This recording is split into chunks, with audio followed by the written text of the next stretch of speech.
Posé sur un piton rocheux au pied des Pyrénées dominant la vallée de la Barousse, le château de Bramwag se dresse fièrement depuis le XIe siècle. Il a la particularité d'avoir été construit à 600 mètres d'altitude, dans cette zone intermédiaire entre la haute montagne et la plaine. C'est ce territoire que nous allons explorer, de la vallée de la Neste en Baronnie jusqu'à la splendide cité de Saint-Bertrand de Comminges, classée par l'UNESCO. Vous allez découvrir des sites d'une beauté inouïe, souvent méconnue. Aujourd'hui, cap sur le piémont pyrénéen, la montagne douce.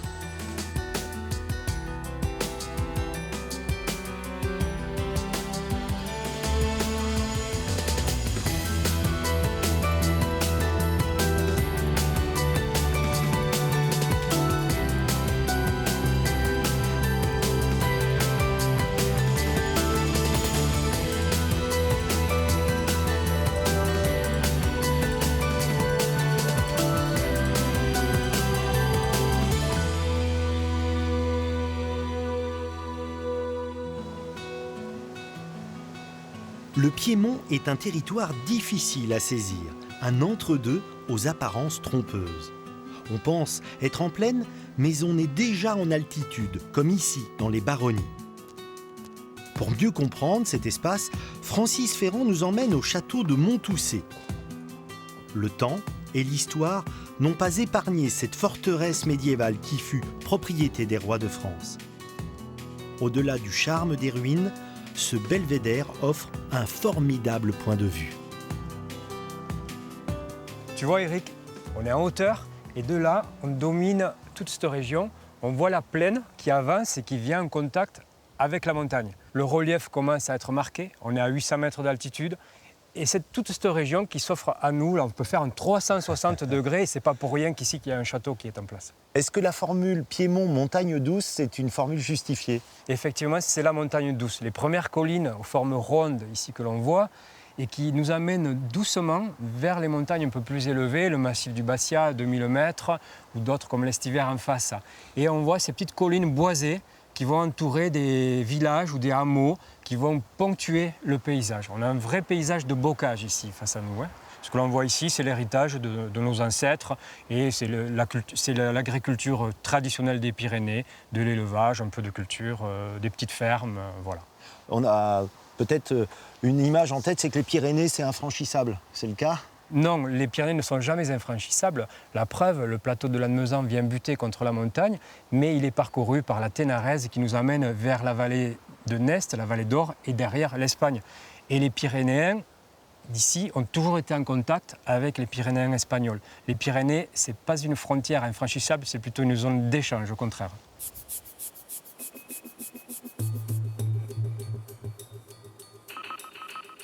La vallée de la Neste est aujourd'hui à l'écart des grandes routes touristiques.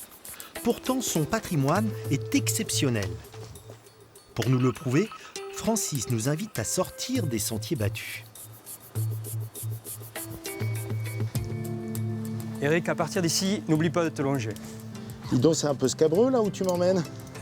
Oui, disons que c'est un endroit connu de tous, mais difficile d'accès. Et c'est ce qui fait que c'est un endroit secret et mystérieux. J'ai hâte de voir. Allez, on y va? Allez, on y va.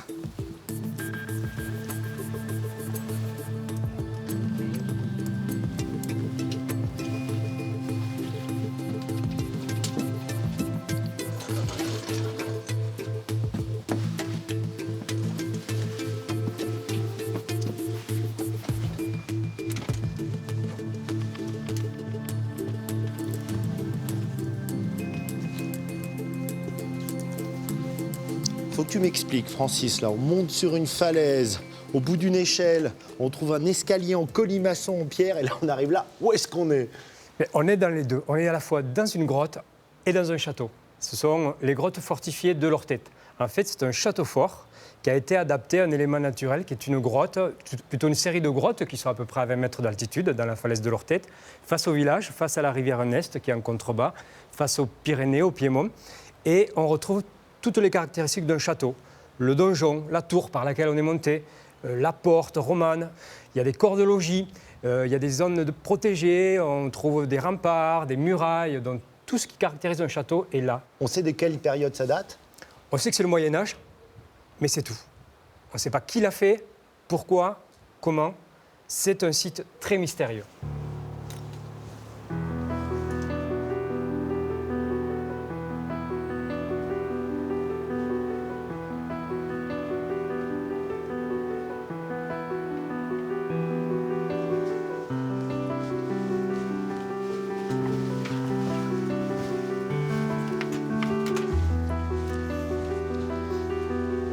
On sait si ce site il a été occupé avant le Moyen-Âge?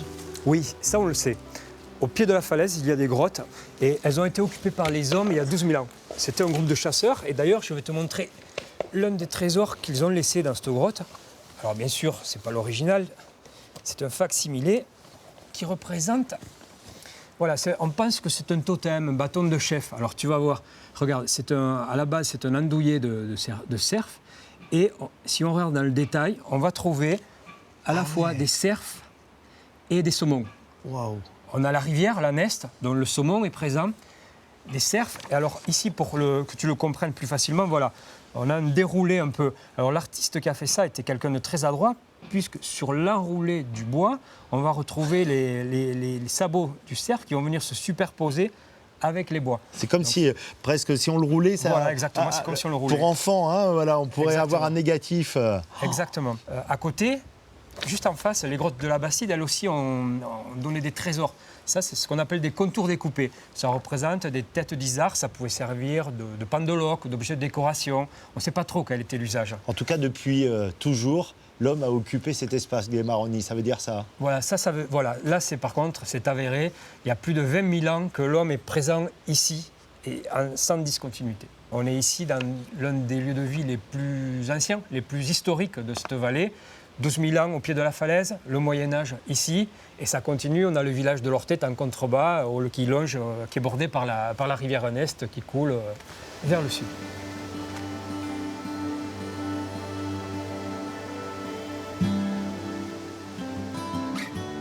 En remontant la Neste, on arrive à Échette, 600 mètres d'altitude. Un village dominé par les vestiges d'une tour médiévale qui témoigne, là encore, de l'importance de l'occupation humaine. Les toits des maisons sont pentus, une architecture caractéristique des montagnes, car la neige peut en hiver tomber en abondance ici. Nous plongeons maintenant au cœur des baronnies, direction les sommets au-dessus d'Esparros.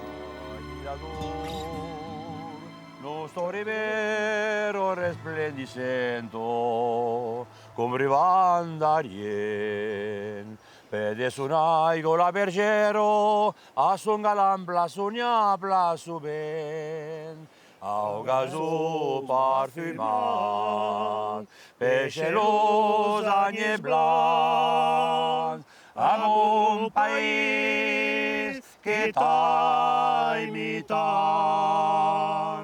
Bord de la dulce charmant pays de la vigoro,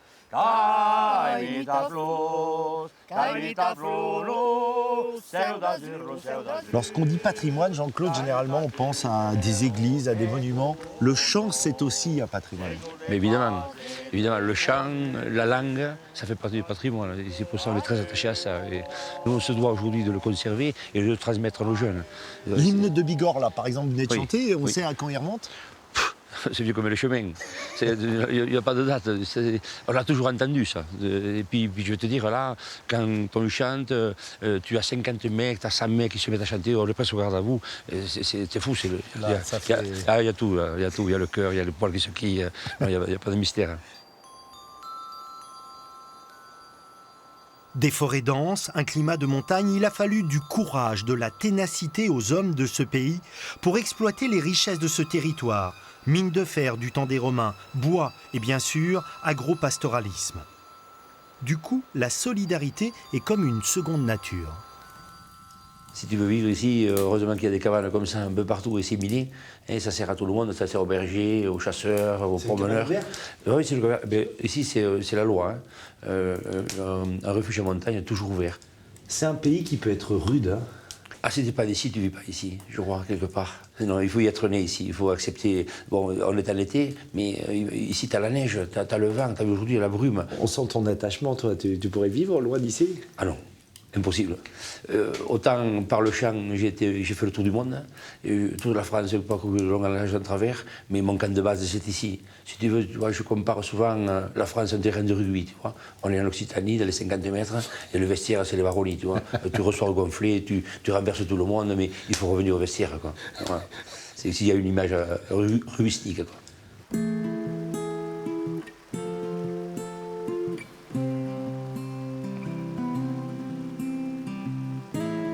Le Piémont, c'est une terre de rencontre entre les hommes, mais aussi entre les éléments comme l'eau et la roche.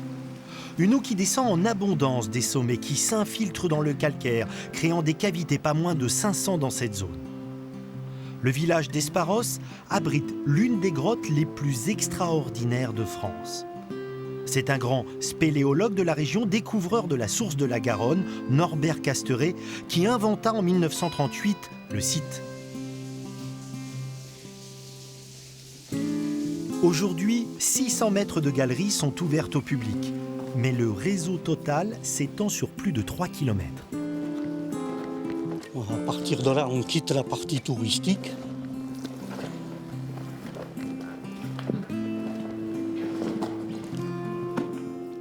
On arrive à la grille qui protège la partie classée. Il y a 3 clés différentes. Une est déposée à la mairie, une à la communauté de communes et une à la sous-préfecture. Il nous faut l'autorisation des 3 pour pénétrer dans la galerie. Un sésame d'ouvert.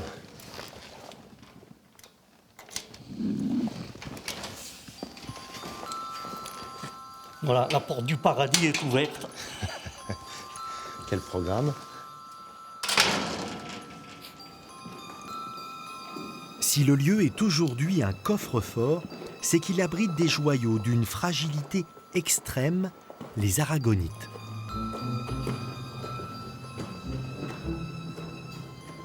Une structure cristalline qui se forme dans des conditions très particulières, créant des formes complexes, délicates, mystérieuses. Voilà ces aragonites que l'on protège dans cette galerie. Alors c'est une forme, pour moi, totalement inédite. J'ai jamais vu ça sous terre. Normalement, l'aragonite ne se développe pas sous terre. C'est un minéral de dépôt des eaux chaudes lié à l'hydrothermalisme. Et exceptionnellement, dans certaines cavités du sud de la France, elle se développe sous cette forme-là. En fait, il y a différents stades là qu'on voit. Il y en a des petites et des plus grandes. Quelle est la vitesse de croissance, on le sait d'ailleurs, des aragonites? On ne le sait absolument pas. Chaque aragonite a une croissance totalement différente puisqu'elle n'est pas alimentée de la même façon. On a quand même une échelle du temps, un bouquet comme ça, c'est quoi? C'est quelques années, quelques siècles? On ne sait pas du tout. On ne sait pas du tout. C'est génial, c'est un mystère. Oui. Il n'y a pas de règle. Il n'y a vraiment aucune règle. Les règles qu'on donne, même pour les stalactites ou les stalagmites, c'est illusoire.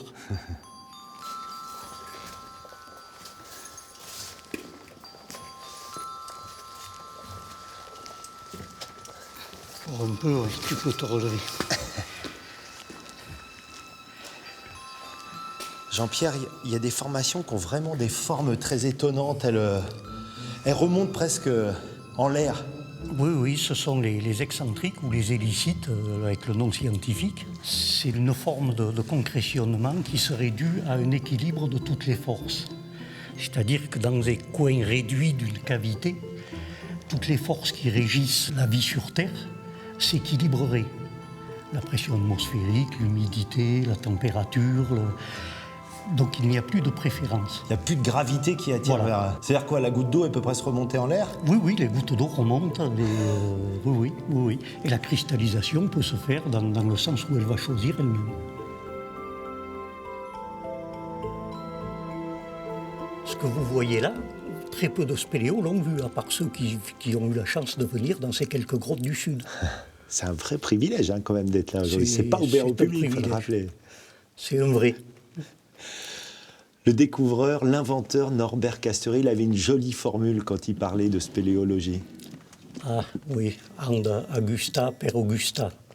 De grandes choses par de petites voies. Tu as conscience que vous autres spéléologues, vous voyez quand même des choses que tout le monde ne voit pas? Oui, c'est les choses peut-être les plus splendides qu'il y a sur Terre. Elles ne sont pas dessus, elles sont dessous. Et elles n'existent que si nous, on vient.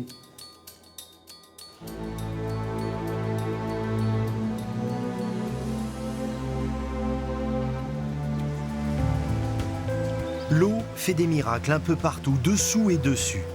Nous voici maintenant dans un endroit étrange, fantasmagorique, la Gourgue d'Ascq, surnommée la petite Amazonie des Pyrénées.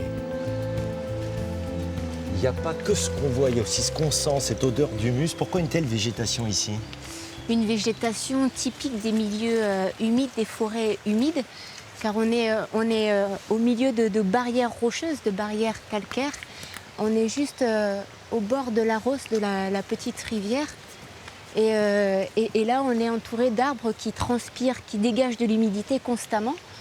Une végétation appropriée à ce milieu. En fait, on a un peu l'impression de rentrer dans un monde de lutin, un monde féerique où des fées sortiraient un peu de partout. D'ailleurs, on a des végétations parfois qui font penser à des mains de sorcières qui sortiraient de terre.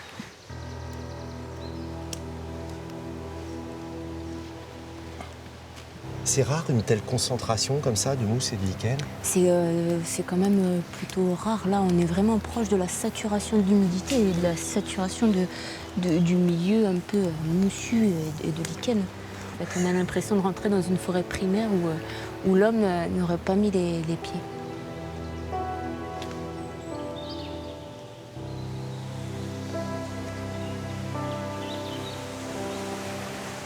Pourquoi est-ce que c'est un endroit que tu aimes particulièrement ici, Sandy?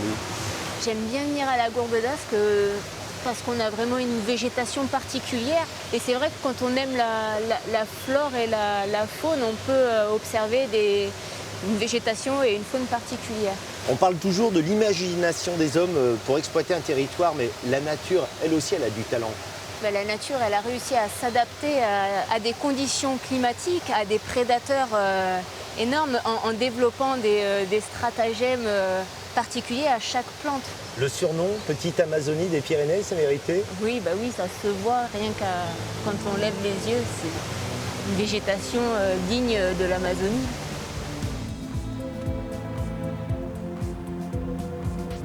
La nature a su donner de l'inspiration aux hommes.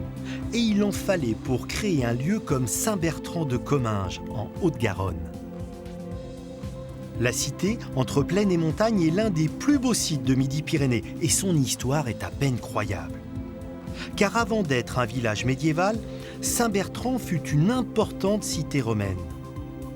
À côté du forum, aujourd'hui enfoui sous la route et l'école, voici les vestiges d'immenses thermes. Ils étaient à proximité du cœur économique de la ville romaine. Alors là, nous sommes dans le marché, le Macellum, certainement le plus grand marché, je pense, du monde occidental romain, étonnamment installé ici à Saint-Bertrand de Comminges, mais qui montre qu'en fait il y a une grosse activité économique dans cette ville-là. C'est un bâtiment qui fait plus de 50 mètres de long, plus de 30 mètres de large, avec 3 cours intérieures bordées de boutiques. Saint-Bertrand de Comminges, aujourd'hui, c'est environ 250 habitants. Combien il y en avait à l'époque romaine?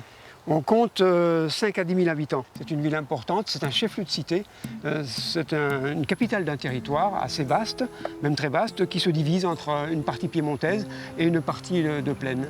Et nous sommes ici finalement à la jonction de ces deux mondes, du Piémont, de la montagne et de la plaine agricole.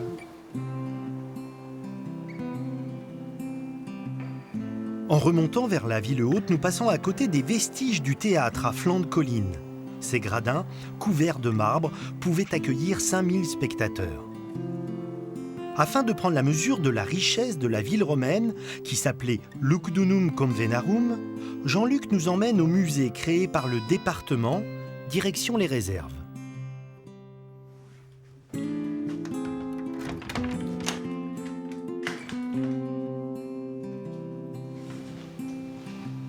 Qu'est-ce que c'est ça, Jean-Luc? C'est une très belle tête d'Agrippine la Jeune. Tête d'une statue monumentale qui devait orner le forum. Agrippine la Jeune, tu la connais, c'est la mère de Néron. Monumental, ça signifie qu'elle faisait à peu près quelle dimension? Plus de 40 mètres, je pense, de hauteur. Mais ce sont des hauteurs tout à fait normales pour l'imagerie impériale que l'on retrouve sur les formes des villes antiques. Ces réserves, ce n'est pas qu'un lieu de stockage? Ah non, c'est le Saint des Saints. C'est le Saint des Saints tout simplement parce qu'on y stocke ici l'ensemble des objets qui sont conservés. La totalité de ce qui a été trouvé à Saint-Bertrand se trouve dans ces réserves et c'est là aussi que nous les étudions, que nous les conservons et que nous les restaurons. Voilà quelque chose sur laquelle nous travaillons. 3 fragments d'une très belle inscription, une inscription monumentale dont la longueur devait dépasser les 6 mètres, la hauteur est pratiquement impossible à déterminer. On a quelques lettres en première ligne qui nous indiquent peut-être un questeur, c'est-à-dire un argentier de la cité, mais on n'en sait pas plus finalement. Et c'est ça qui est un peu dommage pour nous, parce qu'on aimerait bien retrouver avec plaisir quelques fragments complémentaires qui nous permettraient d'aller plus avant dans l'histoire de la cité. Le site de Saint-Bertrand, c'est facile à travailler en termes archéologiques pour vous? Pas tellement dans la mesure où les stratigraphies sont assez limitées et en même temps on a beaucoup d'objets qui ont disparu puisque la ville romaine a servi de carrière au Moyen-Âge, de providentielle carrière, et l'on retrouve finalement dans les murs de la ville haute et de la ville basse aussi, réutilisés dans les murs, dans les cheminées, dans les clôtures, souvent des fragments de sculptures, des fragments d'inscriptions qui ont été réutilisés là, à bon escient d'ailleurs, mais c'est dommage pour nous. Après les invasions barbares du 5e siècle, la cité va connaître une longue éclipse de 500 ans, déclin économique et culturel, destruction de la ville basse romaine. C'est à un grand seigneur du 11e siècle, Bertrand de Lille, que la ville doit sa résurrection. Élu évêque, il va même lui donner son nom. Lugdunum devient Saint-Bertrand de Comminges. C'est lui aussi qui va initier la construction de cette étonnante cathédrale. Il y a une première chose immédiatement surprenante, c'est la sensation d'être devant un monument massif, imposant. Oui, nous sommes devant une façade très imposante, donc une façade romane.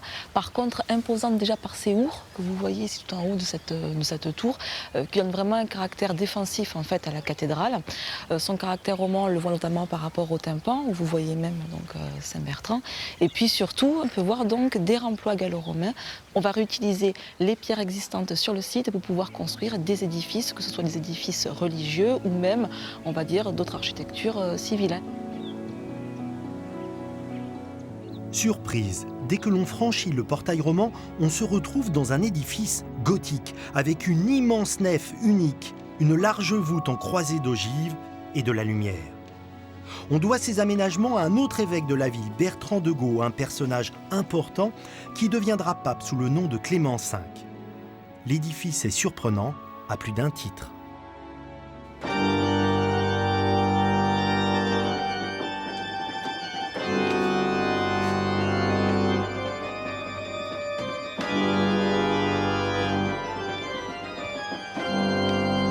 Ces orgues est étonnant, mais alors le positionnement est lui aussi inhabituel.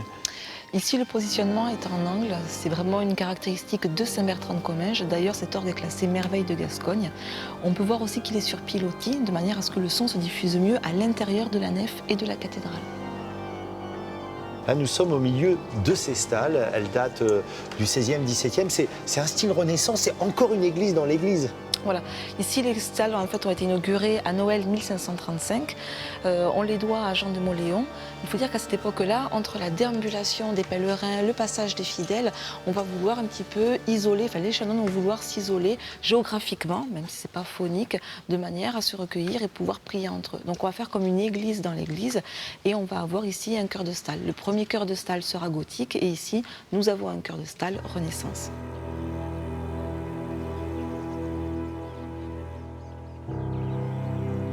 Ça, c'est surprenant parce qu'on est dans un cloître. Là, je regarde en face de moi, je vois la forêt, je vois les montagnes. On comprend que Saint-Bertrand, c'est aussi un environnement autour. En fait, c'est vraiment la situation de Saint-Bertrand, sa particularité. C'est-à-dire que au-delà en fait, de la cathédrale, du cloître, de la cité, Saint-Bertrand, ça a vraiment une situation géographique très particulière sur ce piémont, enfin sur cette colline. Et elle va dominer en fait tout le piémont qui est à ses pieds.